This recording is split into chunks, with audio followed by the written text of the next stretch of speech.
Bonjour et bienvenue sur notre chaîne YouTube. Je suis Eddie Balamboula, votre consultant en immigration canadienne. Je suis aujourd'hui encore une fois honoré de vous servir et vous présenter toujours les informations au sujet de l'immigration au Canada. Aujourd'hui, nous parlerons de bourses d'études au Canada, particulièrement dans la province du Québec. La province du Québec qui a mis sur pied deux bourses d'études, bourses d'excellence et bourses d'exemption des frais de scolarité. Alors, ce sont des bourses qui sont très intéressantes, qui vont débuter, en tout cas la période de formation sera pour l'automne 2023, c'est-à-dire août, le mois d'août 2023. Et il y a un délai pour déposer les candidatures. Si vous souhaitez participer, la date de dépôt, la date finale de dépôt de candidature est pour le 5 août 2022. Donc, il faut vraiment se hâter. C'est un programme qui avait débuté depuis le mois de juin 2022, mais là, nous sommes déjà en juillet avancé, vers la fin du mois de juillet. Donc, il faut agir très rapidement. Nous sommes Balkan Immigration Service. Notre mission, c'est d'investir dans l'humain que vous êtes. Et donc, nous prenons le temps de vous informer un peu plus en détail sur ce que vous devez faire, ce qui est requis. Mais avant de procéder, si vous n'êtes pas encore abonné sur notre chaîne YouTube, nous vous invitons à le faire et surtout d'activer la notification pour recevoir des alertes et des notifications, bien entendu, lorsque nous mettons en ligne les nouvelles vidéos. N'hésitez surtout pas non plus à partager ces vidéos auprès des amis et connaissances pour les aider, même si vous n'êtes pas intéressé par l'immigration au Canada ou par cette bourse d'études. Et enfin, je voudrais simplement vous demander, pour ceux d'entre vous qui êtes à Kinshasa, République démocratique du Congo, je serai personnellement dans la capitale à partir du mois d'août, c'est-à-dire le 1er août jusqu'à la fin du mois d'août, autour du 20, nous allons être en mesure de vous recevoir en personne et à organiser des journées portes ouvertes. Donc, n'hésitez surtout pas à nous visiter au 45 de l'avenue du Commerce, au 2e étage, bureau 1A2. Donc, aujourd'hui, nous allons parler de bourse d'études, comme je l'ai mentionné, mais nous allons regarder dans les détails. Bourse d'excellence et bourse d'exemption de frais de scolarité. Alors, je vais tout simplement vous emmener sur le site Internet de la bourse en question pour que nous regardions ensemble les détails. Donc, comme je le disais, le programme a ouvert depuis le concours, parce que c'est un concours, depuis juin 2022. Nous n'en parlons qu'aujourd'hui. Et donc, nous voulons vous mettre au courant. Donc, regardez ce que c'est. L'idée, l'objectif du concours est de soutenir, je vais agrandir un tout petit peu pour que vous voyez comme il faut ici, et de soutenir l'internationalisation des établissements de formation professionnelle. Et donc ça, c'est important de mentionner qu'il s'agit des formations professionnelles. Les universités, les collèges ne sont pas inclus, donc ce sont des formations professionnelles. L'idée, c'est aussi d'offrir l'opportunité aux étudiants et aux étudiantes internationaux qui se démarquent de façon exceptionnelle de venir étudier en formation professionnelle au Québec. Et donc, ce sont des bourses d'excellence et d'exemption. Donc, vous devez avoir une candidature impeccable, avoir un dossier qui vous permette d'être sélectionné. D'accord ? Alors, il y a quand même des conditions et des critères d'admissibilité, bien entendu. Ce que vous devez retenir, c'est que il y a autour de 700 000 $ d'enveloppe qui est mis disponible pour ceci. Donc, ça représente plus ou moins 80 bourses. Qu'est-ce que je raconte? Plus ou moins 30 bourses.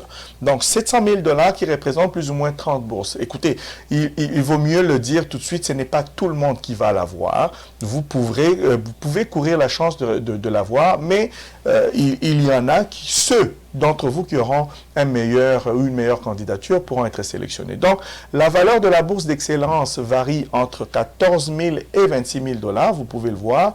L'octroi des bourses et des exemptions est conditionnel à la bonne poursuite et à la réussite des études au Québec.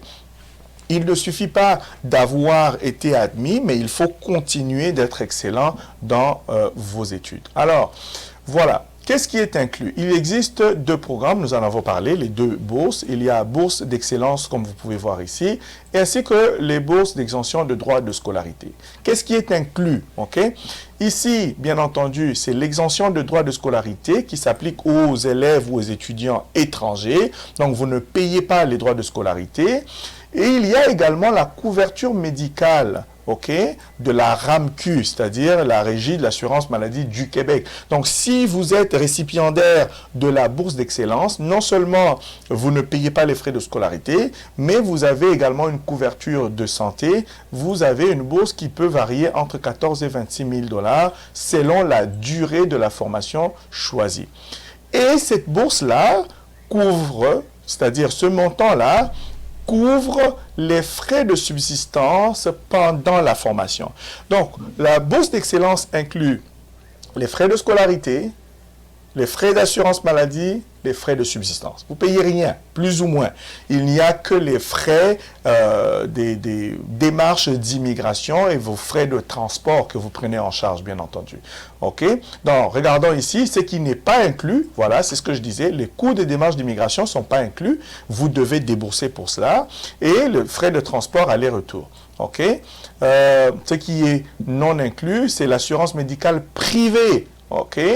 Donc, à ce moment-là, avant l'entrée en vigueur de l'assurance médicale de la RAMQ, vous devez quand même être couvert par une assurance privée. Ça, ce n'est pas inclus.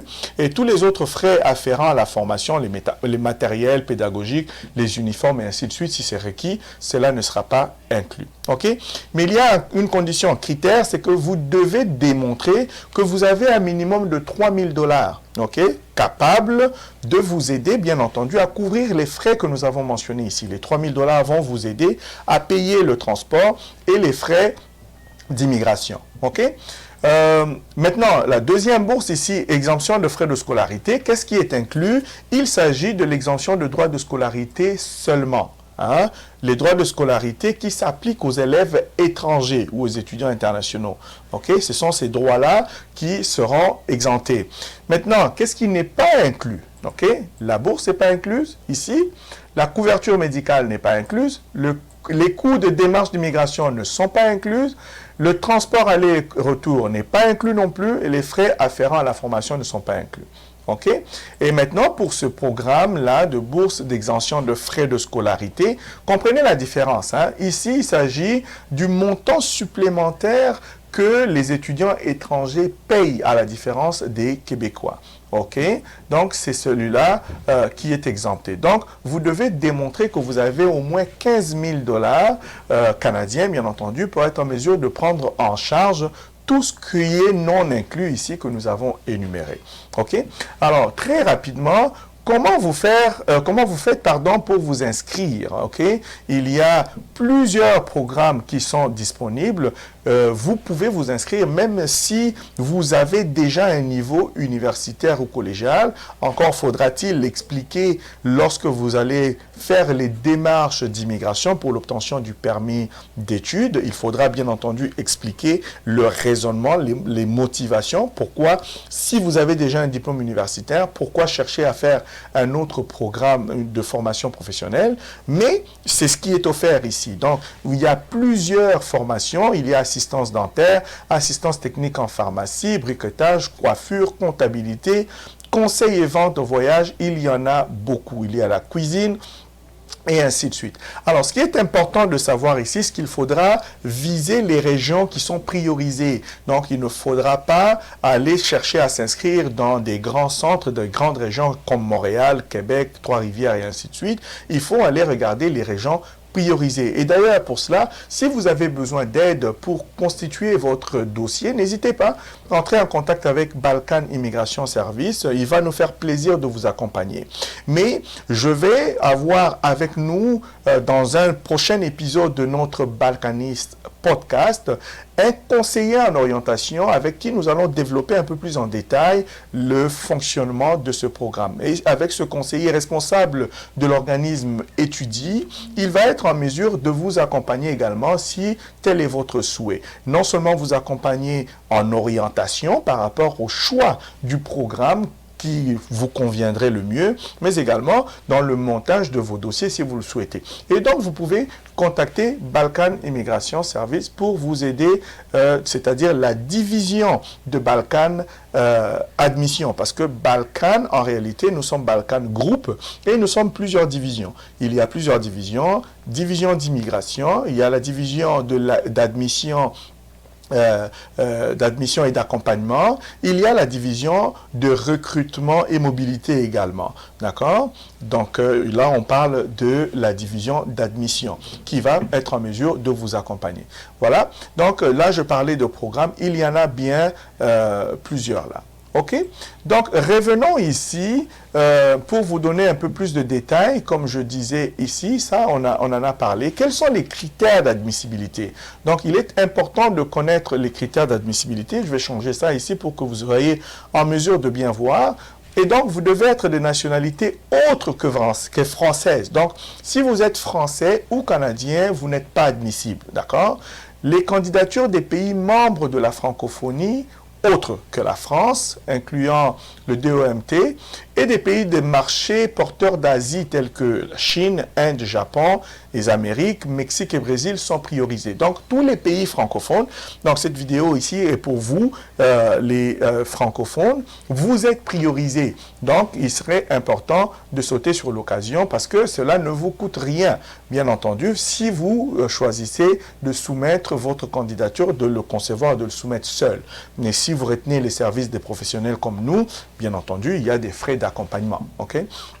Donc, ne pas avoir la citoyenneté canadienne ni le statut de résident permanent au Canada. Donc, tous les résidents du Canada, résidents permanents, citoyens, ne sont pas admissibles. Vous ne devez pas non plus être en processus de démarche, en processus d'obtention de la résidence permanente en vertu de lois canadiennes. OK? On précise que c'est pour ceux qui sont à l'extérieur. Et d'ailleurs, on dit vous devez être à l'extérieur du Canada au moment de soumettre votre demande. Et donc, cela veut dire quoi? Si vous n'êtes ni résident permanent ni canadien, que vous êtes un étranger, peut-être en visite au Canada, vous ne pouvez pas non plus soumettre la demande pendant que vous êtes au Canada. OK? Jusqu'à l'annonce des candidatures, vous devez être à l'extérieur du Canada. Vous devez être âgé de 18 ans ou plus. Il n'y a pas de limite d'âge, de limite supérieure d'âge. Vous pouvez avoir 50 ans, 55 ans, 60 ans. Il n'y a pas d'exclusion. OK?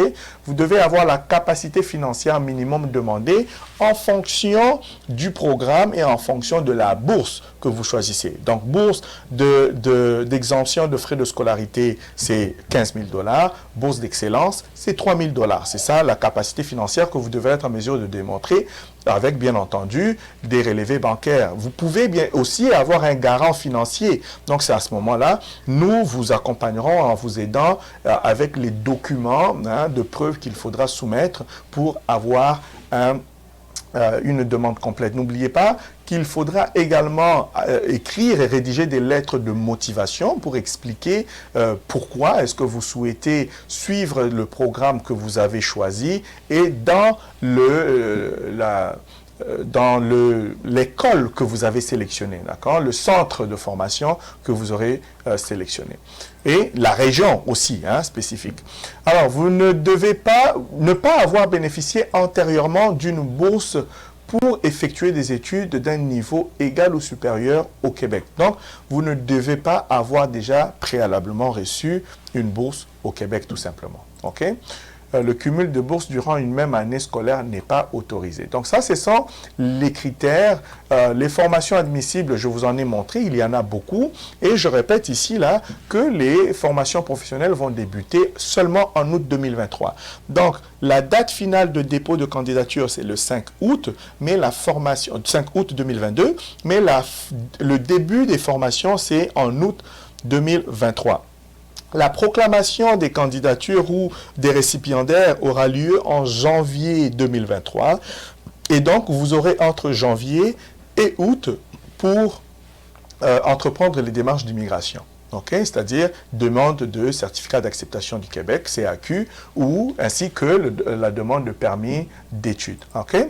Et donc, vous pouvez simplement déposer votre demande. Faites attention, il ne faut pas déposer deux demandes parce que les deux demandes vont être refusées. Donc, il faut faire très attention. Donc, si vous êtes admissible, alors à ce moment-là, vous allez vous inscrire. Nous allons mettre les informations et les liens dans la barre de description pour que vous en preniez connaissance. Et si vous choisissez de le faire seul, pourquoi pas, allez-y. Mais si vous avez besoin d'accompagnement, parce qu'il ne reste pas beaucoup de temps, vous voulez bien faire les choses, maximiser vos chances et faire ça rapidement, n'hésitez pas à entrer en contact avec nous pour un accompagnement. OK? Donc, le choix de la formation, ici, effectuez votre choix de formation et de centre de formation parmi la liste qui est proposée. Un seul choix est possible. OK? Donc, sélectionnez le programme pour lequel vous souhaitez soumettre votre candidature. Donc, nous l'avons mentionné déjà. Et donc, vous ouvrez votre dossier en ligne et ça sera disponible, c'est déjà disponible en fait, à partir du site Internet. Et donc, voilà la liste des documents qu'il y a à fournir. OK? Donc, il y a 2 formulaires de recommandation complétés par 2 personnes différentes, copie de la page d'identification du passeport, copie de acte de naissance, copie de tous les relevés de notes, copie de tous les diplômes obtenus, une copie de tous les prix, mentions, distinctions reçues. Donc, il y a toute une liste des documents à fournir. OK? Ne soyez pas... ne vous retenez pas de nous contacter pour de l'accompagnement. Et les critères d'évaluation se font sur une base de pointage. Hein. Regardez le pointage ici. Il y a les notes qui sont reparties, comme vous le voyez. La lettre de motivation elle-même, la pertinence du projet, la motivation, la qualité de la langue. Parce que, je ne l'ai pas mentionné, mais il y a également des critères par rapport à la langue. Hein. Il faudra démontrer les preuves de vos compétences linguistiques. Un test de français est même disponible que vous pouvez prendre pour démontrer votre capacité. Donc, 30% pour la lettre de motivation, 40% pour votre parcours académique, 5% pour les prix et les distinctions que vous avez déjà obtenus, 15%, c'est-à-dire les recommandations, vous attribueront 15%. La qualité globale de la demande vaut pour 10%. Et donc, en fonction de tous ces critères, vous recevez une note. Okay? C'est en fonction de cette note-là que vous allez soit être retenu ou rejeté, donc votre candidature, et c'est en fonction de cela que vous allez, oui ou non, recevoir la bourse d'excellence ou la bourse d'exemption de droits de scolarité si vous avez opté pour les 2 bourses. Hein? Et donc, voilà, il y a un peu plus d'informations. N'hésitez pas à entrer en contact avec nous si vous avez besoin d'aide et d'accompagnement. Il était important pour nous de vous donner un peu plus de détails. Il ne reste pas beaucoup de temps pour vous inscrire et commencer en tout cas à constituer votre dossier. N'attendez pas la dernière minute parce que généralement, tout le monde attend la dernière minute. Les systèmes informatisés peuvent être chargés et surchargés. Vous risqueriez de ne pas être en mesure de soumettre votre candidature. Prenez le temps de bien concevoir votre dossier, de bien le constituer. Prenez le temps d'avoir des documents qu'il faut, de les obtenir et de tout soumettre comme il faut.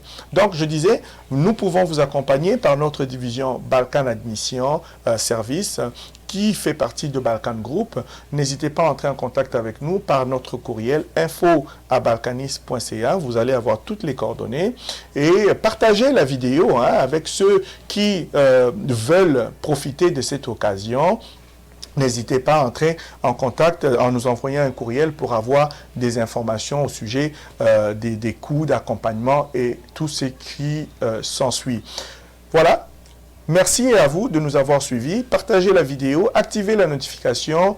Il nous fait plaisir de partager ces genres d'informations avec vous, surtout vous, nos frères et sœurs. Comme nous l'avons dit, nous serons à Kinshasa très bientôt, du 1er au 25 août 2022.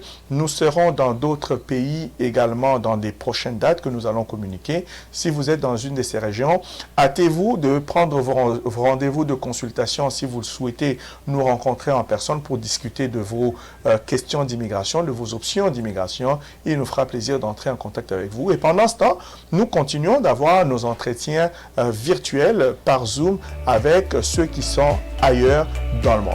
Donc, je suis Eddy Balamboula, votre consultant. Merci à vous de nous avoir suivis et à bientôt.